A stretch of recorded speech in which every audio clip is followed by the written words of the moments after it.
bonne littérature. Excusez-vous. En Mais cet homme est 2018, ahurissant. porte-parole du gouvernement. Ce que vous venez de faire, c'est super. Messieurs, dames, bonjour à tous et bienvenue sur Juste Milieu une fois de plus. Et aujourd'hui, je suis heureux et ravi de recevoir pour la première fois sur Juste Milieu Paul Cadin, avant toute forme de débat. Cher Paul, comment vas-tu? Très bien, Rémi, très bien, merci. Et toi aussi, je vois, apparemment. Tout va bien, tout va bien. C'est un plaisir de te recevoir aujourd'hui parce que nos auditeurs, pour les plus fidèles, le savent. Je suis un amateur de philosophie. J'aime beaucoup ces questions-là. J'aime beaucoup la philosophie, ce domaine-là, qui plus que jamais est indispensable pour nous éclairer sur ce que nous vivons. Et ça tombe bien, c'est ta discipline de prédilection, ta discipline de cœur. Donc, grâce à toi aujourd'hui, cher Paul, nous allons avoir un éclairage un petit peu sur tout ce qui se passe autour de nous. Mais avant d'entrer dans le vif du sujet, pour faire connaissance pour nos spectateurs qui ne te connaîtraient pas encore, est-ce que tu peux nous parler un petit peu de toi, de ton parcours, et ce qui t'amène aujourd'hui à venir nous parler de philosophie, d'actualité? On parlera également de ton ouvrage « Philosophie de la soustraction ». Enfin, un joli programme qui nous attend. Mais avant tout, toi, dis-nous tout. Voilà, alors bon, moi je suis un artiste, on va dire, un designer à la base. J'ai tourné un peu vers la sculpture il y a une dizaine, une quinzaine d'années, avec un certain succès dans des collections dans le monde. Donc j'ai un assez beau parcours on va dire, de fabricant, de technicien, qui me vient un peu de mon père et que j'ai vraiment développé, puisque j'ai fait de la carrosserie avant d'être designer. Donc j'ai bossé sur les voitures, donc j'ai appris un peu tous les matériaux, etc. Je suis vraiment quelqu'un de très manuel, et très pluridisciplinaire. Pendant ce temps-là, donc adolescent, enfin 15, 16, 17 ans, je lisais déjà Roland Barthes, Jean Baudrillard, Gilles Deleuze. Donc j'étais vraiment déjà terriblement attiré par la philosophie, terriblement attiré par la langue française déjà, par la culture française, et ça m'a poursuivi. Donc il a été difficile à un moment donné de continuer mon boulot de carrossier, on va dire, quand j'avais 25-26 ans par là, alors que le midi, en mangeant mon sandwich, je lisais Roland Barthes et Gilles Deleuze. Donc là, il y avait un peu un problème, et ça m'a amené à développer ma pensée. J'ai eu des idées, j'ai eu des concepts, et ça m'a fait tourner vers l'art, vers le design, vers la création d'objets. Tout ça, évidemment, ça a duré, vu mon âge maintenant, une bonne trentaine d'années, et ça fait maintenant, on va dire, j'ai sorti mon premier bouquin, Philosophie de la soustraction, en 2023, fin 2023, et c'est une chance d'avoir été édité par l'Harmattan à Paris d'ailleurs, donc c'est une grande chance pour moi. C'est un début un peu douloureux et en même temps chanceux, parce que c'est un bouquin de 400 pages, un peu difficile à lire. Et maintenant, je suis sur le deuxième et ça va bien. Donc, il y a comme une sorte de glissement, une sorte d'évolution dans mon travail créatif qui va vers la philosophie. Voilà, tout doucement, ça se passe comme ça. Et là, maintenant, je commence à être de mieux en mieux avec une pensée qui est de plus en plus claire, et j'ai l'impression de comprendre de mieux en mieux comment fonctionne ce monde. Voilà. Et envie donc de l'expliquer aux gens. Et justement, sur cette articulation qui sera au centre de nos échanges aujourd'hui, en quoi, pour toi, la philosophie est un outil de compréhension pour interpréter le monde, pour peut-être expliquer ce qui se passe autour de nous? En quoi, étymologiquement, cet amour de la sagesse peut nous aider, peut t'aider toi, mais aussi nos spectateurs, peut m'aider moi, à mieux comprendre finalement tout ce qui se déroule autour de nous et qui peut parfois sembler abstrait? Tu le dis, c'est l'amour de la sagesse, la philosophie, c'est la définition, mais c'est surtout l'approche de la métaphysique, la philosophie. Donc, on aborde des domaines qui sont au-delà de la physique. C'est la seule méthode intelligente et concrète pour comprendre le monde. C'est-à-dire que il n'y a que par la pensée, que par la réflexion et l'analyse des phénomènes dans l'histoire et dans leur contenu qu'on arrive à comprendre comment fonctionne le monde. Hegel disait que nous sommes des êtres d'histoire, évidemment que nous sommes des êtres d'histoire, et que si on ne tient pas compte de l'histoire, on n'a aucune chance de comprendre comment se passent les choses, et donc forcément aucune chance de prévoir un tout petit peu l'avenir. Ce qui est quand même pas mal d'arriver à savoir un peu plus ou moins ce qui risque de se passer, sur quel théâtre se passera la prochaine guerre par exemple. Si tu fais pas de philo, tu as un peu des problèmes à savoir où ça va se passer. En faisant, on arrive pour finir à avoir des réponses à tout ça. Et c'est vrai que tu évoques la question de la guerre. Donc aujourd'hui, on est le 6 mars au moment où on enregistre cet échange. Hier, nous avons eu droit à l'intervention d'Emmanuel Macron, plus guerrier que jamais, après avoir déclaré la guerre à un virus. Le voilà désormais en guerre peut-être contre la Russie, sans trop le dire. Mais pour aller tout de suite dans le vif du sujet, l'éclairage en fait de ce qui se déroule autour de nous, on voit s'articuler deux choses, à la fois la société du spectacle, plus présente que jamais. Ce même Emmanuel Macron, qui il y a environ une semaine, partageait une vidéo parodique de lui, avec des petites parodies générées par intelligence artificielle, et une semaine après, il se transforme en général de Gaulle du Bon Coin, une sorte de mélange un petit peu curieux. Donc on peine à voir en fait cette articulation entre la société du spectacle et l'utilisation de la peur pour expliquer le réel, ce miroir déformant, où là, précisément, la philosophie peut nous aider à comprendre pourquoi Emmanuel Macron est dans la manipulation et pourquoi ce recours au registre de la guerre est finalement assez vieux comme le monde. Comment, toi, tu te positionnes par rapport à ce qui se passe, non seulement à l'intervention de Macron, mais de manière plus générale, ce recours permanent à la peur, en quoi la philosophie peut t'aider et quelles sont les références précieuses pour toi sur ces questions-là?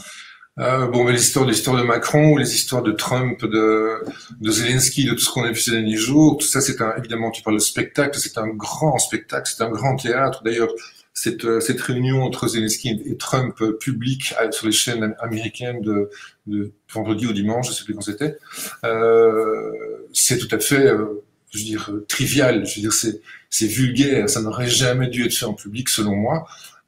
Quand on fait de la diplomatie, on fait de la diplomatie. Ça aurait été beaucoup plus bénéfique pour toutes les parties de faire ça en privé et d'évaluer et de savoir un petit peu ce qu'on allait pour finir négocier. Parce qu'au bout du compte, qu'est-ce qui se passe? C'est une négociation. Et la rendre publique, c'est évidemment prendre le risque que les uns, pris de fierté face aux autres, s'emportent dans des mouvements et dans des paroles qui sont complètement improductives. Donc c'est ce qui s'est passé pour moi. Macron, quelque part, je suis désolé de le dire, c'est un peu une marionnette, on le sait maintenant, c'est la deuxième fois qu'il va nous dire qu'on est en guerre, quelque part. On était en guerre déjà à l'époque de ces mesures Covid, et maintenant on va l'être une deuxième fois contre rien du tout, contre aucun ennemi. Donc bon, tout ça a peu d'importance. Pour aller un peu plus au fond des choses, moi je vais partir de trois bases importantes dans l'histoire de la philosophie, qui sont des choses, qui sont presque des axiomes, qui sont des concepts philosophiques que la société du profit, la société de l'échange dans laquelle on est maintenant, refuse complètement. Il leur est impossible d'accepter ces trois concepts. Ce sont les suivants. C'est Spinoza au XVIIIe siècle, Spinoza qui nous parle du déterminisme, qui dit « tout est déterminé, le libre arbitre est une illusion ».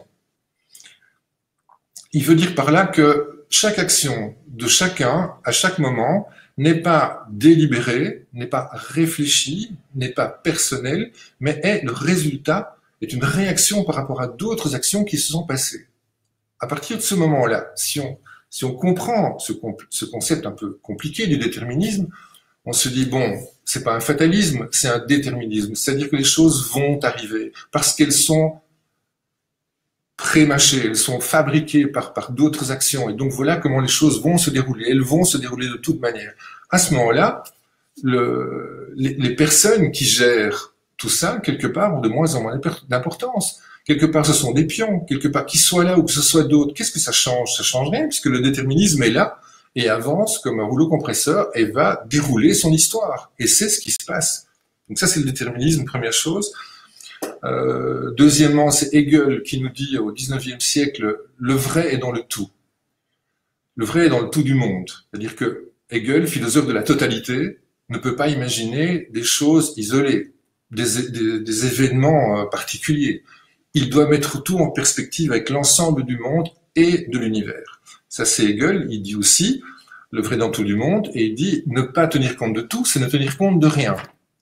Ce qui confirme ce qu'il vient de dire. Il vient de dire, vous devez tenir compte de tout si vous voulez comprendre une chose. C'est l'ensemble qui vous donnera la réponse.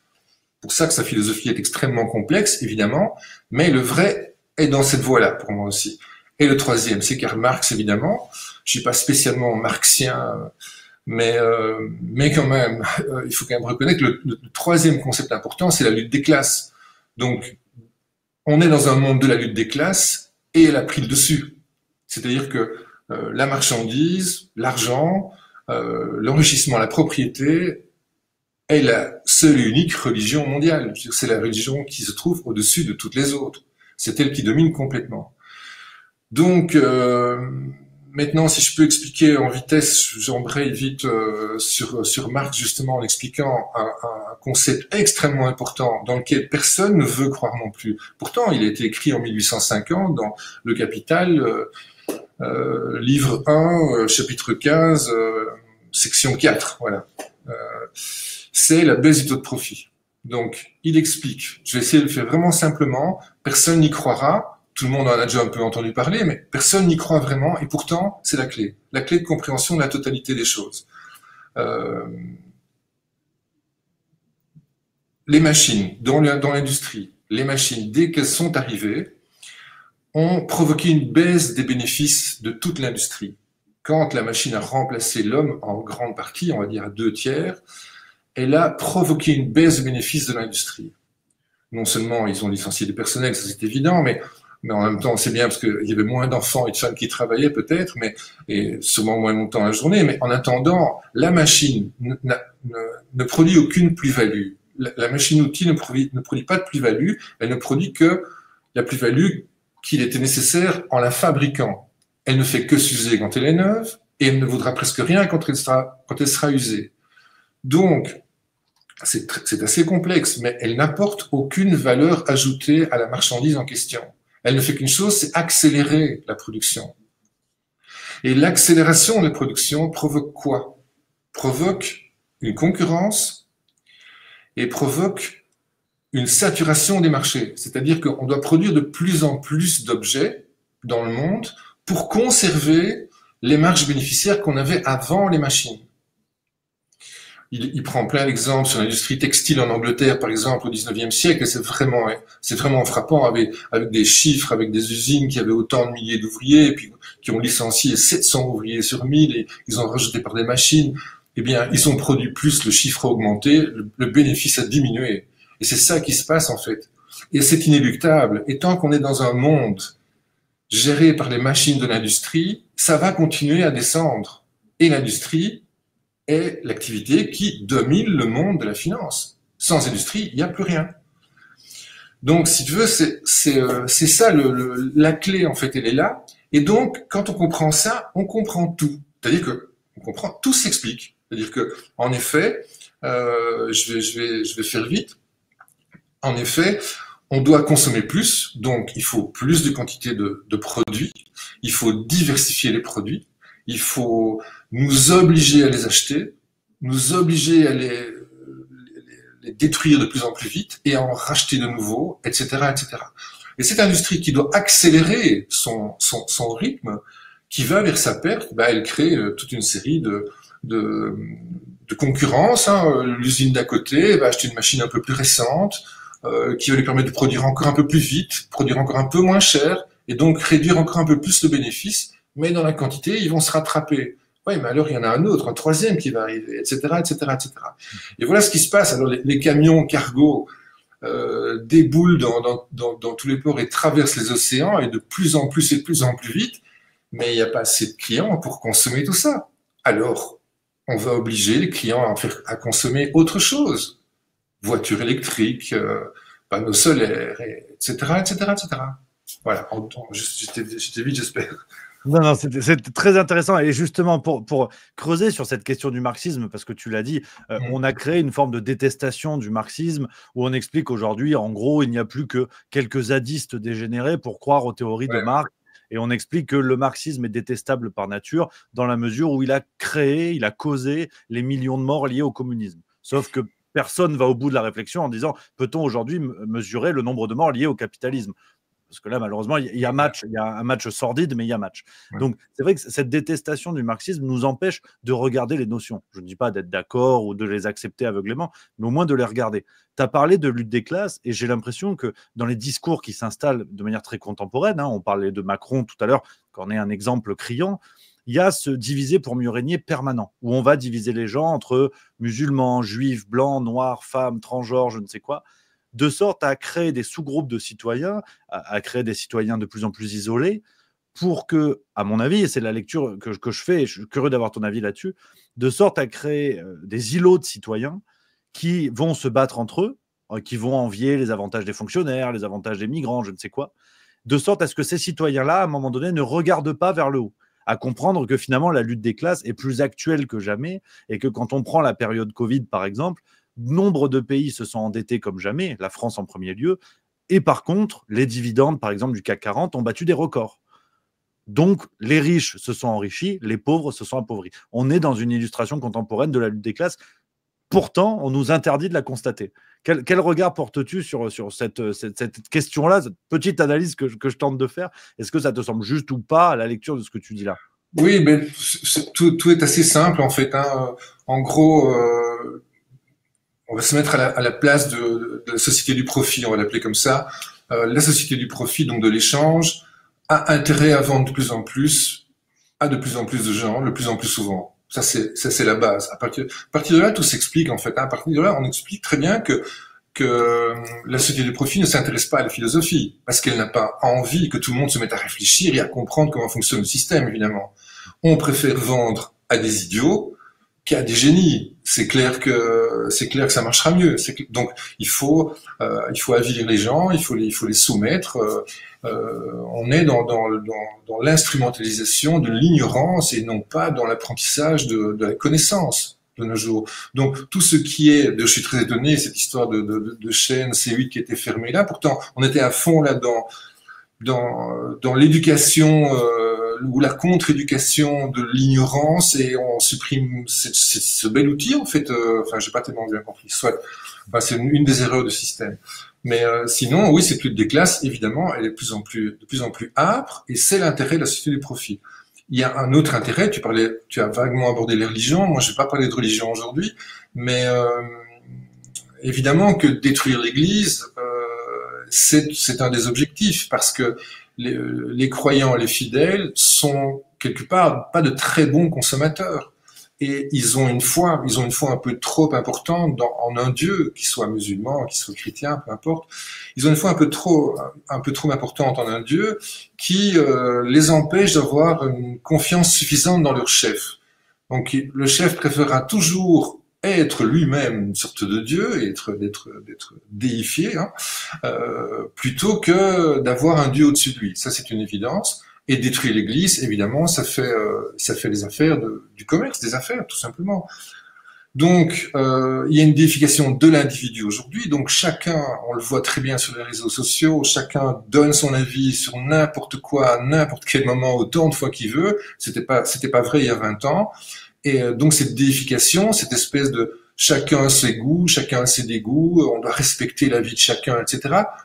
Ce n'est pas ontologiquement quelque chose de réaliste et de concret, mais par contre c'est philosophiquement quelque chose de complètement dramatique, parce que ça veut dire que là-dedans, on peut répondre à quelqu'un comme moi ou un autre philosophe, on peut répondre pas de prise de tête, qu'est-ce que tu nous racontes, chacun son avis, c'est ton opinion, selon ton point de vue, etc. Les philosophes ne sont pas là pour donner leur point de vue. Les philosophes sont là pour essayer de transmettre une compréhension du monde. Ils font un travail en fait. Hein. Ce n'est pas la vie de chacun, quoi. Donc moi je crois qu'il faut au contraire être très humble et tu parlais de Marx. Le marxisme a été, pour finir, une invention du bolchevisme. Hein. C'est ça qui s'est passé. La réalité est là. Si on lit aujourd'hui les manuscrits 44 ou sur la question juive ou le Capital ou l'idéologie allemande de Marx, ben on se retrouve devant des textes philosophiques tout à fait intéressants. Évidemment appuyés sur la lutte des classes, mais quoi de plus vrai. Donc on est dans une déification de l'individu aujourd'hui. Et c'est une erreur parce que les gens n'ont pas la connaissance de s'assumer eux-mêmes quelque part. Je sais pas, je vise personne et ce n'est pas du tout trivial de ma part de dire ça. Je pense vraiment qu'il faut aller vers une éducation, vers un apprentissage, vers de la lecture, de la connaissance, pour arriver à un moment à se faire son avis. Encore une petite parenthèse sur Descartes, juste avant René Descartes, philosophe français franco-suisse, hein, du 18e, juste avant Spinoza. Son cogito, c'était de dire « je pense donc je suis », c'est très connu, et je suis pas tout à fait en accord avec Descartes, j'expliquerai juste après pourquoi. « Je pense donc je suis », il part du principe que être pour lui, c'est avoir la conscience de soi. Être pour lui, c'est savoir arriver à s'observer, sortir de soi et s'observer. Et il voulait dire par là que peut-être que tout ce qu'il croyait était faux. Tout ce que je crois est peut-être faux, et j'arrive à le reconnaître. C'est la preuve que j'existe. C'est ça son propos dans le Cogito, et je trouve ça super intéressant, évidemment. Je suis pas 100% d'accord avec lui parce que, comme je viens de te le dire, un philosophe est là pour installer des concepts, pour apporter des réponses et des solutions de réflexion, et pas pour dire je suis dans le doute, je sais pas où je vais, peut-être que je me trompe. Ça, c'est la déification de l'individu de nos jours. Voilà. Et pour prolonger cette réflexion-là, je rebondis sur ce que tu as évoqué, sur la déification de l'individu, donc la transformation en Dieu, hein, c'est ça, hein, en entité divine, on va dire. Là où peut-être j'aurais une contradiction, j'ose, voilà, pour prolonger l'échange et créer la discussion, est-ce que cette déification n'est pas une illusion qu'on donne aux individus, où on met en avant leur avis, on leur donne la possibilité de s'exprimer sans cesse, mais entre guillemets, ça coûte rien. Parce que cette déification, j'ai l'impression, s'accompagne aussi d'un arrachement des racines des individus. Aujourd'hui, par exemple, être croyant, c'est plus très bien, c'est plus trop la mode. Être fier de son appartenance, de là où on est né, de la région d'où on vient, du pays dans lequel on est né, ça aussi, c'est pas très bien, c'est plus trop la mode, c'est un petit peu conservateur. On arrache les individus à tout ce qui les construit en tant qu'individus, et dans le même temps, on les a jamais autant mis en avant en disant filmez-vous sur TikTok, donnez vos avis sur tout, c'est très important. Et j'ai l'impression que cette déification s'accompagne aussi de cette création d'individus un peu vaporeux. Zygmunt Bauman parlait de société liquide, on peut parler d'individus liquides qui vont prendre un peu la forme qu'ils veulent. On pense évidemment au courant woke, au courant transgenre, mais on ne va pas mélanger tous les débats. Mais ces individus qui sont un peu tout et rien à la fois, et de qui finalement on ne retient que l'avis exprimé sur les réseaux sociaux. In fine, il n'en demeure que des individus manipulables à souhait, à qui on peut faire prendre toutes les formes et qui n'ont même plus conscience d'eux-mêmes, de leurs racines, de leur corps et de tout ça. J'ai cette impression-là par rapport à ce que tu dis. Je crois que tu as très bien résumé, je suis entièrement d'accord avec ça. Évidemment, il y a une désincarnation des êtres. C'est-à-dire que nous ne sommes plus incarnés, on nous a vidé de notre esprit, en fait. C'est ça le truc. Alors oui, évidemment, on est tous... aujourd'hui, quelque part, on est dans ce monde du spectacle, le spectacle fétichise la marchandise de Karl Marx. Donc, on est dans le monde du spectacle. Tout le monde, nous sommes chacun des acteurs. Un point, c'est tout. On est manipulable. Qu'est-ce qu'on est à la fin pour finir? On est des clients, hein, c'est tout. Hein. Donc, voilà un peu où on en est. On a été complètement désincarné. On nous a vidé de notre esprit, de notre âme. On n'a plus aucun rapport avec l'universel. Dans mon dernier bouquin, je parle de ces deux mondes. Je parle du monde de l'universel et du monde fabriqué par l'homme, évidemment qu'il y a une organicité totale dans le monde universel, qu'il y a une organicité totale dans le monde fabriqué par l'homme, et que ce monde-là se trouve dans le monde universel. Et là maintenant, on va jusqu'à essayer de nous faire croire que nous allons, de ce monde fabriqué par l'homme, modifier le monde universel. Donc on va jusque-là pour essayer de nous lobotomiser, de nous dogmatiser sur des concepts écologiques complètement fantasques et qui tiennent absolument pas la route. Donc, on est, évidemment, au moins on sait, moins on connaît, meilleurs clients nous serons et meilleurs acteurs on va être dans la société du spectacle dont tu parles. Ça, c'est une évidence. Si on veut revenir...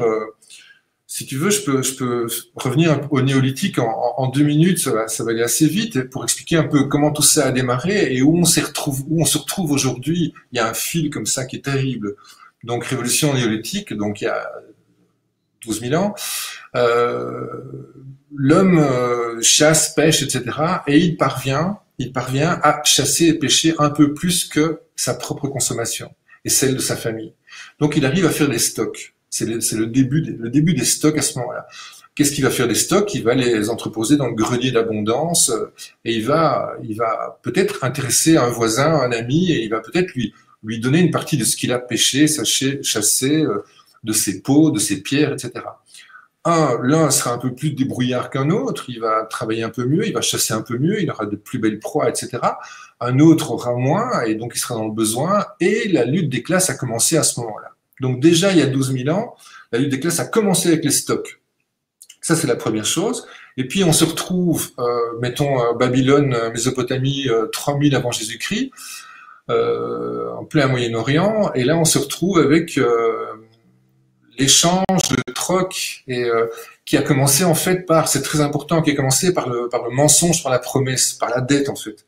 Donc il y avait pas d'argent, il y avait pas, on inscrivait sur le mur de Babylone les dettes de chacun envers les autres. C'est-à-dire qu'un tel doit autant de kilos d'orge à un tel qui lui doit autant de blé, etc. Et tout ça était noté sur le mur de Babylone. Et dès que la dette était apurée et que la transaction était faite, à ce moment-là, on supprimait, on barrait la note en question. Et puis ces notes sont devenues des tablettes. Ces tablettes, on les a décrochées du mur et on a remis aux marchands des tablettes pour aller les échanger contre de la marchandise à un autre endroit. Le transport est arrivé à ce moment-là. Donc en fait, tout ça bien avant l'argent. J'explique juste après le début de l'argent. Mais donc, en fait, ça a commencé par des promesses. Donc ça a commencé par une dette. Je te dois autant. Si tu me donnes ceci, je te rembourserai. Donc c'était la dette. Puis après, la banque est arrivée avec l'usure. Donc on a commencé à faire un produit de cette dette carrément. C'est ça la banque. Et sinon, l'argent n'est arrivé que vers 600 avant Jésus-Christ. En Lydie, c'est l'ancienne Syrie, donc le roi Aliathès de Lydie, donc c'est à Éphèse, la ville de Lydie, la capitale de la Lydie. Le roi Aliathès a créé les premières pièces d'argent, a commencé à les distribuer. Juste après lui est venu Crésus, qui est connu pour ses pièces d'or. Curieusement, pour revenir à la philosophie, la philosophie, elle est née où? Elle est née à Éphèse, en Lydie, en 550 avant Jésus-Christ, avec Héraclite. Donc, le roi Aliathès, qui a créé les premières pièces de monnaie en 600 avant Jésus-Christ, a vu arriver la philosophie à peu près au même moment, au même endroit. Héraclite, et puis Parménide, Empédocle, donc tous les présocratiques, si tu veux, en 500 avant Jésus-Christ. Pourquoi est-ce que la philosophie est arrivée à ce moment-là et à cet endroit-là? Parce que les gens n'y comprenaient rien. Ils ont été complètement submergés par quelque chose de tout à fait nouveau. La valeur argent, qui est la seule valeur d'échange, a bouleversé leur vie, évidemment. Et Héraclite, Parménide, s'il ne parle pas d'argent, il parle déjà de société, de pouvoir, de hiérarchie, etc., etc. Donc voilà comment ça s'est passé. Et depuis lors, voilà comment les choses ont évolué. La philosophie, pour finir, a été complètement bouffée par le système actuel. Pour ça qu'on voit maintenant les philosophes qu'on voit sur les plateaux de télé, etc., sont des rigolos qui n'ont absolument rien lu, mais qui ont un bon look et qui se la pètent un petit peu et on y croit 5 minutes. Hein, et ils écrivent un bouquin par semaine et ça se vend quand même pas mal. Donc, je ne citerai personne. Et donc ceux-là, ils ont été complètement récupérés par le système, ce sont devenus des sortes de coachs comme ça, je sais pas, ou de présentateurs télé, et il n'y a plus de discours philosophique depuis, on va dire, depuis le 19e, depuis Hegel, Marx et peut-être Nietzsche, hein, qui est peut-être le tout dernier, et qui pour moi, que je critique un petit peu. Donc voilà un peu l'histoire, si tu veux, Mais justement, et c'est très important ce que tu dis là, et je voulais insister auprès de nos spectateurs parce que c'est vrai qu'aujourd'hui, quand on parle de philosophie, ça paraît impressionnant. On a peut-être un peu tous des souvenirs à l'école où ça pouvait sembler un petit peu chiant selon les professeurs que nous avions, mais là où c'est très important, et c'est pour ça que je suis ravi de te recevoir, c'est tout le thème de notre échange, c'est que la philosophie ne doit pas vous impressionner, ça ne doit pas faire peur, parce qu'au contraire, c'est rempli de clés pour comprendre ce qui se passe, pour comprendre notre monde, et pour mieux l'appréhender, pour mieux l'affronter. Tu l'as dit, aujourd'hui, on a des philosophes qui deviennent un peu des coachs. C'est exactement ce que la question sur laquelle j'allais t'amener. On voit par exemple l'explosion du développement personnel, des livres de développement personnel, mais qui sont farcis de références philosophiques. Ils n'ont absolument rien inventé. C'est une reprise un peu trop vulgarisée de la philosophie, mais on voit bien que les gens se jettent dessus parce que c'est pratique, parce que c'est utile. Mais vous emmerdez pas avec les livres de développement perso, tout est déjà dans les références philosophiques en amont. Et c'est pour ça un peu le deuxième grand thème de notre échange aujourd'hui, on l'a préparé en amont ensemble. Tu me parlais de cette question de compréhension du monde comme clé du bonheur. Toi, c'est l'un des axes de ton travail. Hein. J'ai bien compris, si tu veux nous en dire plus sur cet axe-là. Ouais.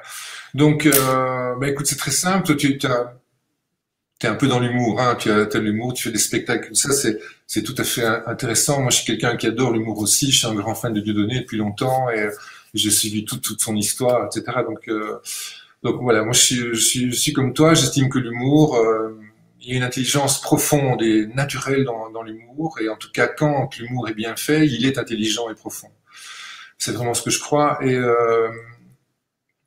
Et donc, ben oui, le bonheur en question. Le bonheur, c'est quoi? Le bonheur, c'est en Belgique, on dit mon franc est tombé. On peut dire mon euro est tombé. C'est une expression que tout le monde connaît, je crois. Ça veut dire qu'on a compris la blague, on a compris la farce, on a compris l'énigme. Et à ce moment-là, on a un sourire. On est heureux, on rigole parce qu'on a compris. Eh bien, c'est là. Le bonheur, il est là pour moi. Le bonheur, il est dans le déclic. Le déclic de compréhension, qui peut être un déclic de compréhension physique, charnelle, carrément, il n'y a pas de problème avec ça, mais qui est d'abord un déclic quand même intellectuel de compréhension. Dès que l'on comprend quelque chose, les questions ne se posent plus en fait. Hegel parle du savoir absolu. Il dit que le savoir absolu mène à la liberté absolue.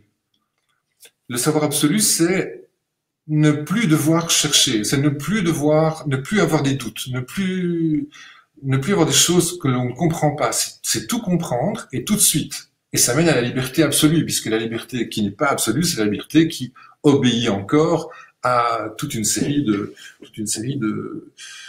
soumissions, d'aliénation, etc. Donc la liberté absolue, c'est celle qui passe par la connaissance absolue. Maintenant, ça marche vraiment à tous les coups. Je veux dire, quand je prends un exemple de Spinoza comme ça au hasard, qui nous dit par exemple, nous sommes des êtres de désir et nous sommes dirigés par 3 affections. En fait, il faut séparer les affections des émotions et des affects. On va laisser les émotions et les affects d'un côté. On parle des affections. Les affections, tout le monde les a, tout le monde les vit, tout le monde on a ça. Chacun de nous a ça. Tout le monde n'a pas les mêmes émotions. On réagit de façon très différente selon notre éducation, etc. Mais les affections sont toutes pareilles. C'est la joie, le plaisir, la souffrance, la douleur, la tristesse, il appelle ça la tristesse, et le désir. Donc c'est la joie, la tristesse et le désir. On rit, on pleure et on désire des choses. Ce sont les 3 affections que tous les hommes ont à tout moment. Et par exemple, à propos du désir, ce qui ne va pas non plus dans le sens de la société du profit, puisque n'oublions pas quand même que Baruch Spinoza est un philosophe juif séfarade hollandais qui a été excommunié par la synagogue pour ses idées. Il a porté toute sa vie un manteau avec une déchirure dans le manteau d'un coup de couteau qu'il a reçu de quelqu'un. Ses écrits n'ont été publiés qu'après sa mort. Il l'a demandé parce qu'il savait très bien qu'il ne survivrait pas à la publication de ses écrits. Donc, qu'est-ce qu'il nous dit pour ses propos sur Dieu notamment, dont on ne va pas parler maintenant parce que c'est un trop lourd sujet. Mais il nous dit à propos du désir, il nous dit ce n'est pas parce que une chose est bonne et belle que nous la désirons parce qu'elle est bonne et belle. C'est-à-dire que elle nous paraît bonne et belle et nous la désirons. On ne va pas désirer quelque chose en particulier, on ne désire pas tel objet ou tel passe-temps, etc. C'est notre activation du désir qui va nous faire désirer des choses. Et dès qu'on aura obtenu la chose qu'on a désirée, eh bien notre désir va de nouveau s'estomper et il faudra le réactiver avec autre chose. Donc ça, c'est vraiment fondamental quand on comprend que la société nous dit tout le contraire. Elle nous dit non, désirez des choses, ayez une belle télé, un bel ordinateur, ayez des vacances et des vêtements, etc. Ayez tout ça, désirez-les. Si on comprend que il s'agit absolument pas des objets en question qu'on désire, mais de l'activation de notre désir, eh bien on arrive à le contrôler. Et tout est là dans le contrôle du désir. Et la sagesse, la raison vient du contrôle de nos désirs. Quand on arrive à faire ça, on se retrouve tout de suite bien plus heureux, évidemment, parce que le désirer toute sa vie est une vie de frustration, parce qu'on n'est jamais satisfait. Si riche soit-on, on sera toujours dans une frustration permanente. Et c'est la situation dans laquelle, la société veut nous mettre. Cette frustration nous fait travailler et nous fait désirer des choses encore et encore. Voilà. Sur ce point-là, j'ose justement juste une petite parenthèse pour donner un exemple qui est en plus au centre du travail de Juste Milieu, parce que la notion de désir chez Spinoza que tu décris s'applique parfaitement à la politique, avec ce renouvellement permanent des personnalités politiques où on nous fait désirer des personnalités parce qu'on va les trouver belles, dynamiques, elles sont fortes en clash ou je ne sais quoi. Et en vérité, on va construire plein de raisons de les désirer, alors qu'on ne se rend pas compte que le système joue précisément sur cette envie-là, sur ce désir-là. Ça crée le désir chez les électeurs pour des raisons qui ne sont absolument pas factuelles et qui sont juste le fruit de nos envies de désirer ces personnalités politiques. Je pense aujourd'hui à des gens comme Raphaël Glucksmann, Jordan Bardella, Sarah Knafo, Macron fut un temps, aujourd'hui Gabriel Attal. On va vouloir activer chez les électeurs toutes ces raisons qui font que les électeurs vont les désirer. Et c'est précisément ce que tu décris là et que je trouve passionnant parce que c'est plus actuel que jamais. Oui. De toute façon, on a compris que ces personnages sont des politiciens, politiciennes, et ça se succède, et ça se chevauche, et ça se change, ça s'interchange, etc. Donc, si on suit ça, on comprend rien. Si on comprend qu'il y a un axe qui est un axe directeur, qui est l'axe de la baisse du taux de profit, saturation des marchés et de la faillite généralisée de tout le système, bah là, on comprend tout de suite bien mieux, évidemment, tout ce qui se passe, évidemment. Les personnages politiques sont là forcément en contradiction des propos des autres, et ça va s'envenimer, et plus les choses s'aggravent dans le monde, avec des guerres qui commencent un petit peu à chauffer à gauche et à droite, eh bien, ils ont de plus en plus de tribunes, de plus en plus de choses à dire, et c'est un business qui va ne faire qu'augmenter, évidemment. Tout ça, c'est du spectacle dont tu parlais tout à l'heure, et dans notre système de réseaux sociaux et de télévision gratuite et de médias, évidemment que ça prend toute la place. Il faut faire très attention à ça, il faut s'arrêter, il faut prendre un bouquin. Il y a suffisamment de textes qui ont été écrits il y a suffisamment longtemps et qui sont en cours d'actualité aujourd'hui, largement, pour essayer de comprendre le monde de manière un petit peu plus profonde, concrète. Tu sais, on parle beaucoup de démocratie.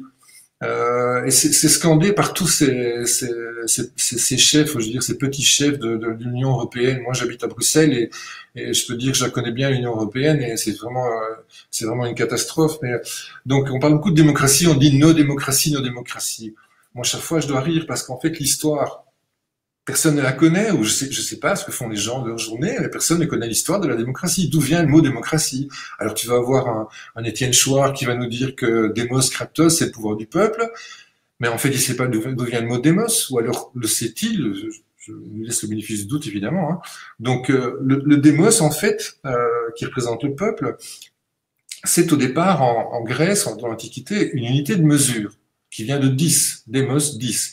Et ça correspond à une dizaine de maisons dans une rue. Donc, un démos, c'est une dizaine de maisons, ce qui fait peut-être, je sais pas moi, 500 mètres ou 1 kilomètre, peu importe. Et donc, le démos, la représentation du peuple est faite par la propriété foncière. Alors que, avant le démos, il y avait le génos. Le génos, c'est le gène, la racine, la famille. Donc, dans l'Antiquité grecque, on était basé sur une famille du génos, de la filiation, de la famille. Et ça, c'était quelque chose en rapport avec l'universel, en rapport avec notre provenance naturelle, et je dirais même divine, alors que le démos, non, c'était déjà la propriété foncière. Donc, oui, la démocratie, le pouvoir du peuple, oui, mais de quel peuple? Du peuple riche qui possède des maisons, hiérarchie, lutte sociale, lutte de classe déjà à ce moment-là. Donc en fait de peuple, oui, mais quel peuple? Voilà, les propriétaires, on va dire. Donc c'est ça l'imposture en fait de cette démocratie dès le départ. Et je rappelle Hegel, nous sommes des êtres d'histoire, on doit absolument savoir d'où viennent les mots et d'où viennent leur utilisation dans l'histoire pour comprendre ce qu'on en fait aujourd'hui, en fait. Et donc, ce mot démocratie, quelque part, ne veut rien dire. Ça a toujours été une imposture. Évidemment que non, il n'y a pas de pouvoir du peuple.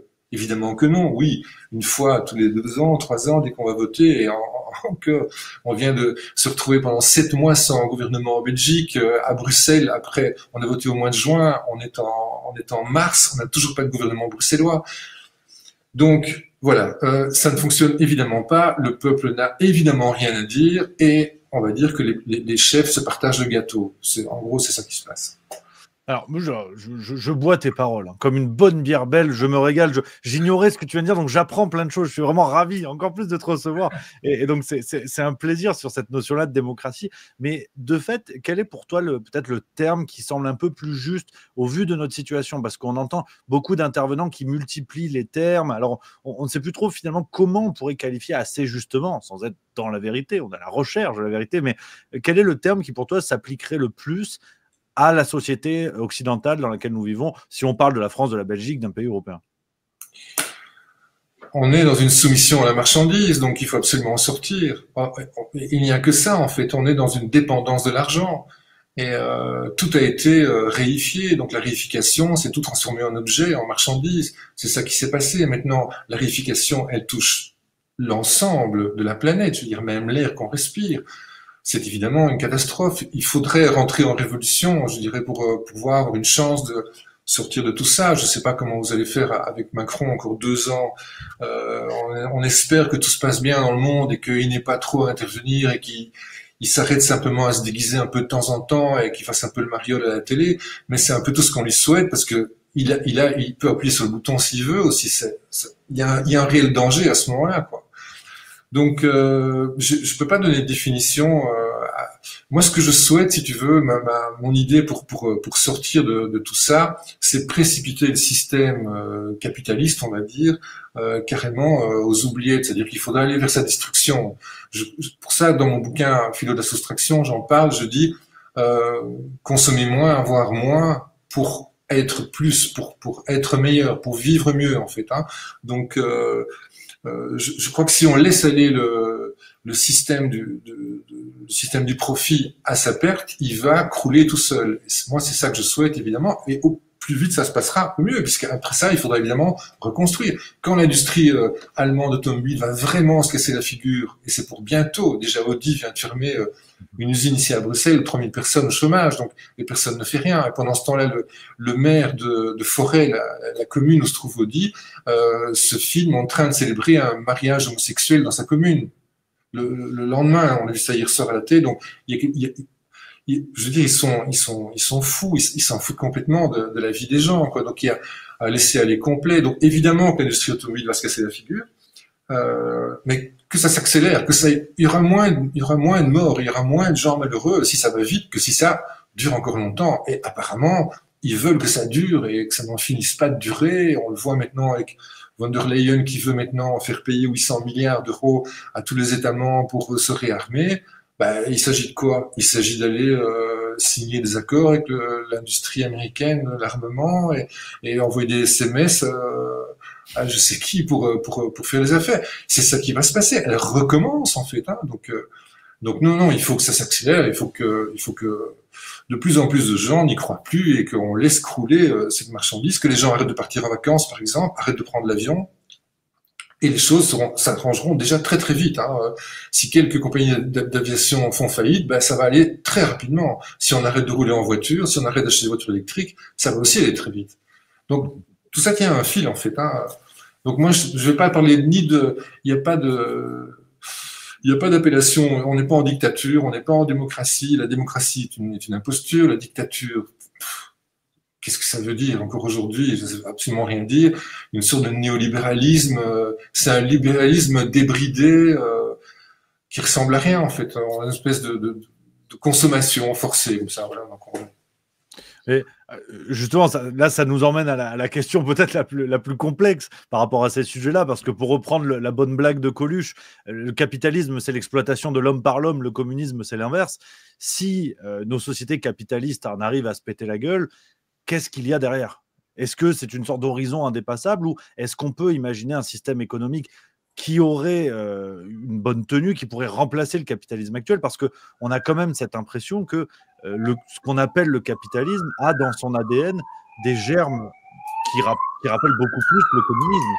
Sur l'ultra-collectivisation, le fait d'utiliser l'argent public pour investir et par contre donner les dividendes aux plus riches, aux détenteurs. Là, effectivement, on a un mécanisme capitaliste, mais au départ, ça nous rapproche du communisme quand même. Et c'est intéressant de voir que le capitalisme actuel semble être devenu hybride d'une certaine manière. Sur le communisme 2.0, comme ça je suis d'accord avec toi, évidemment. Donc c'est normal qu'il y ait des boucles.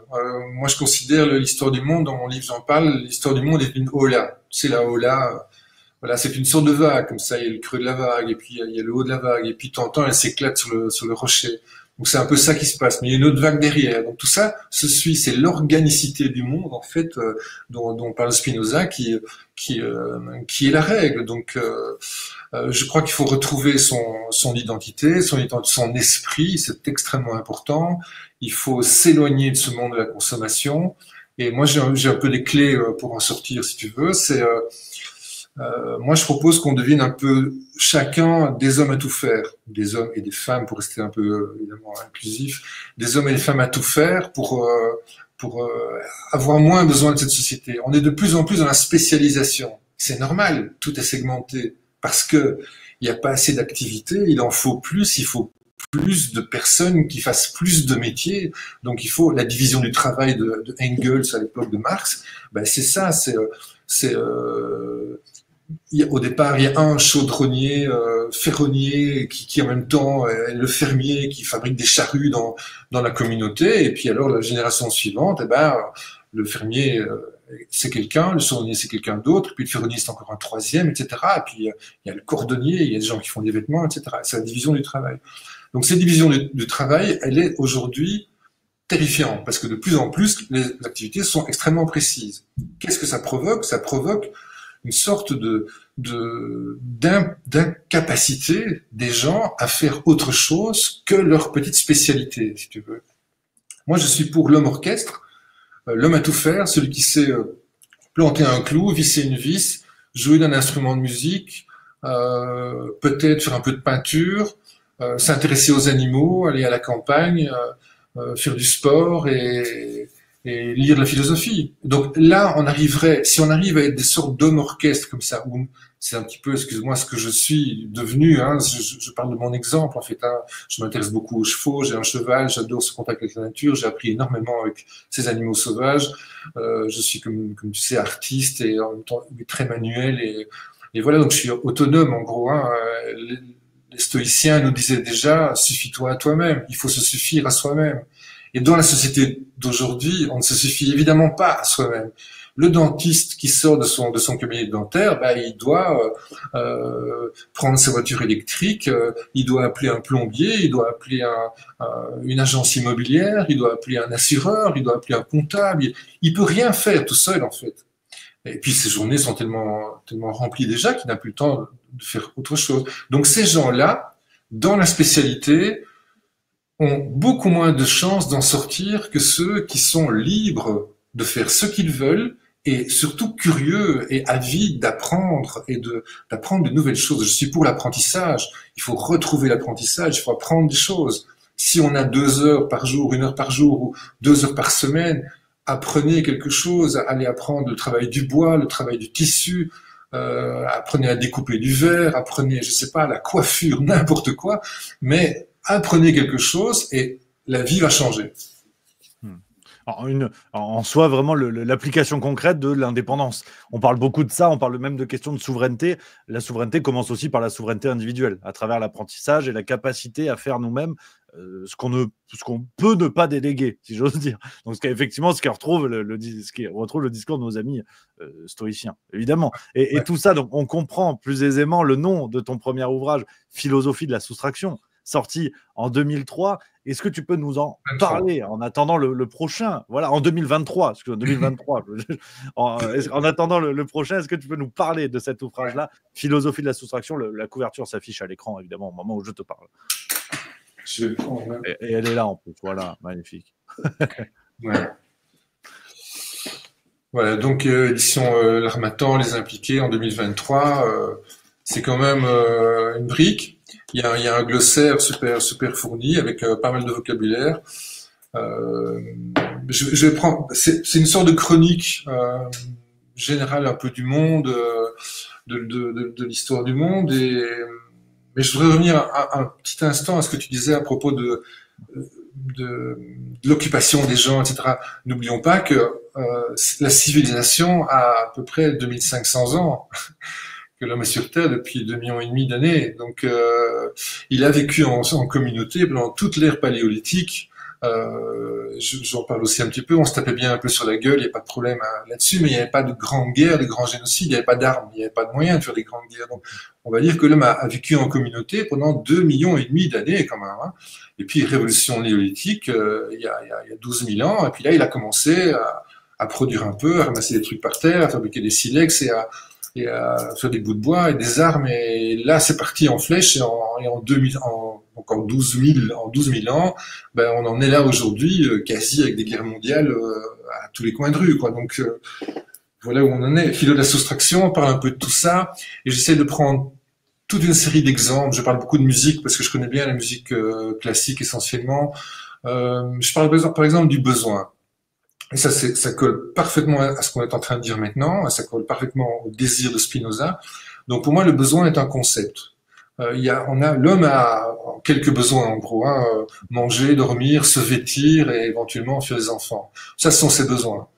En dehors de ça, tout le reste est conceptuel. Tout le reste est arrivé après. Tout le reste est arrivé par le système marchand quelque part qui nous a proposé des désirs, qui a attisé nos désirs, qui a été à nous séduire avec des tentations qui sont devenues des besoins. On dit maintenant, souvent je rencontre des gens qui me disent j'ai besoin de partir en vacances. Non, tu n'as pas besoin de partir en vacances, non. Tu as le désir de partir en vacances, mais tu n'en as pas besoin. La société du profit en a fait un besoin, parce que la société du profit veut que tu partes en vacances, parce qu'il y a des congés, et que c'est comme ça, et que tu dois dépenser de l'argent pendant tes vacances. Il faut prendre un avion, il faut louer un hôtel, il faut aller au resto, il faut revenir avec des souvenirs, il faut prendre des enfants et tout ça. C'est obligatoire. Donc voilà, on en a fait un besoin. On n'a pas de besoin, en fait, autre que manger, dormir, se vêtir et faire des enfants. C'est la seule chose. Même la sexualité, quelque part, n'est pas un besoin. Donc on en a fait un besoin. Donc j'explique tout ça. J'explique aussi que l'éducation, c'est la mauvaise éducation qui nous a amenés à nous construire une personnalité, en fait, et que qu'on a une tendance à vouloir conserver notre personnalité. C'est-à-dire que les gens disent, et ça on le voit bien sur les réseaux sociaux, moi je suis comme ça, je pense ça, moi je suis, je sais pas, voilà. Donc on se donne des qualificatifs, en fait, comme si on les avait toujours eus. On dit toujours j'ai toujours. Et donc on se rend pas compte qu'on est dans le mouvement, qu'on est dans le devenir, qu'on est en pleine mutation permanente. Les gens ne se rendent pas compte qu'on est dans un monde qui bouge en permanence. Ils veulent des choses fiables. Qui veut des choses fiables? Le marché. Le marché, la marchandise veut des clients fiables qui ne changent pas d'avis. Elle ne veut pas des indécis qui changent d'avis, qui hésitent, qui n'achètent pas pour finir. Donc voilà ce que la société du profit veut. Et nous, on a été mal élevés, mal éduqués, et on s'est fixé notre éducation. Et je dis qu'il faut s'abolir. Il faut abolir sa propre éducation, se regarder en face, c'est le pour-soi de Hegel, c'est notre histoire, se regarder en face, arriver à se critiquer, comme le faisait Descartes tout à l'heure, arriver à se critiquer et modifier les choses, et s'améliorer, et changer dans la vie, voilà. Et surtout pas dire, moi je suis comme ça, je suis de gauche, j'ai toujours été de gauche, je suis de droite, j'ai toujours été de droite, et voilà. Donc on est capable de tout. Essayons simplement de faire un peu plus que ce qu'on fait, et ce sera déjà énorme. Un discours positif. On finit sur une note positive avec toi, cher Paul. Déjà, un immense merci pour tous tes éclairages vraiment sur ces sujets-là. C'était un plaisir de te recevoir. Et pour te laisser le mot de la fin, comment tu analyses l'horizon qui est devant nous? Alors, on est allé un petit peu en entonnoir, on a parlé du contexte général pour finir sur ce qui dépend de l'individu, vraiment dans une démarche liée au courant stoïcien, hein, véritablement. Hein, ce qui dépend de toi, c'est d'accepter ce qui ne dépend pas de toi. On est en plein dedans. Quel est un petit peu, voilà, pour finir, peut-être pas le conseil, parce que là, on tomberait chez les coachs, c'est pas du tout ça, mais quel est le regard que tu portes sur ce qui dépend de nous, justement, et qui peut nous aider là dans les années à venir, dans les mois à venir, même dans les heures à venir, pour appréhender, pour mieux se confronter à ce qui se passe autour de nous. Quelle est un peu, voilà, pour finir, la note finale que tu peux nous proposer sur ça? Alors, c'est très simple pour moi. Je parlais des deux mondes. Il y a le monde de l'universel qui, lui, est éternel et fini. Il n'est pas infini. On va pas en parler maintenant, on n'a pas le temps, mais on verra sur Aristote une autre fois si tu veux. Mais donc il y a ce monde universel d'un côté, il y a le monde de la civilisation, le monde fabriqué par l'homme. Détachons-nous un peu. On a en fait en nous un corps social et un esprit. Essayons de détacher notre corps social et de nourrir notre esprit. C'est une sorte de vase communicant, si tu veux. On a le corps social d'un côté, qui est cette construction sociale, et il y a l'esprit. Et l'esprit a été vidé complètement, et le corps social est rempli à fond. Donc il faut essayer de remettre un peu de corps social dans l'esprit. C'est-à-dire qu'il faut vider un peu d'essence, carrément de l'essence, un peu d'essence dans l'esprit pour le nourrir, Et donc, grâce à ça, chacun, on peut le faire individuellement, évidemment, grâce à ça, on va donner beaucoup moins d'importance à la société, au système dans lequel on vit, au malheur qu'on connaît. Donner moins d'importance aux informations, c'est déjà les réduire un peu dans leur efficacité, hein. Donc, si on donne moins d'infos, si plus personne ne regarde Macron raconter ses petites histoires le soir à 20h, bah, à un moment, il va s'arrêter de parler, hein, parce qu'il n'y aura personne pour l'écouter. Donc, c'est nous qui donnons du pain, c'est nous qui nourrissons ça. Et donc, il faut arrêter de nourrir ça, se nourrir soi-même, nourrir notre esprit. C'est vague, évidemment, c'est philosophique, évidemment, mais en gros, ça veut dire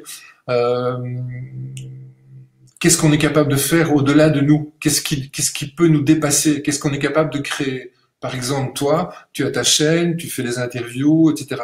Ton esprit, il est là. C'est ta création métaphysique, si tu veux. C'est cette espèce de nébuleuse que tu crées c'est le monde que tu crées. Voilà où se trouve ton esprit. Eh bien, nourrissons ça et dénourrissons la dépendance à la société de consommation, à la marchandise. Et on se sentira directement mieux, c'est sûr et certain. L'universel qui est du côté de l'esprit, évidemment, c'est le monde des animaux, c'est le monde de la nature. Donc rapprochons-nous de la nature, apprenons de la nature et détachons-nous des villes et du matériel et des batteries des bagnoles et des panneaux solaires, parce que ça suffit à la fin. Là. Donc voilà, il faut se rapprocher de la nature, de notre esprit, et là, on fera déjà un énorme travail, on donnera moins d'importance à cette société hiérarchisée qui va quand même à sa faillite totale, et elle croulera encore plus vite, c'est tant mieux. Voilà, quelle magnifique conclusion, cher Paul. Et pour aller plus loin au contact de tes réflexions, c'est Philosophie de la soustraction. On le redit aux éditions L'Harmattan dans toutes les librairies. Vous demandez à votre libraire, s'il l'a pas, il le commande et c'est réglé. Voilà, il est là, ça s'affiche. Merci beaucoup, cher Paul. Merci à toi, Rémi. Merci, à bientôt. C'était un plaisir de te recevoir. À très bientôt, évidemment, sur Juste Milieu. Et vous, chers spectateurs, vous le savez, surtout, déjà, prenez soin de vous. Et puis, à très vite sur Juste Milieu. Voilà, je vous embrasse et à bientôt.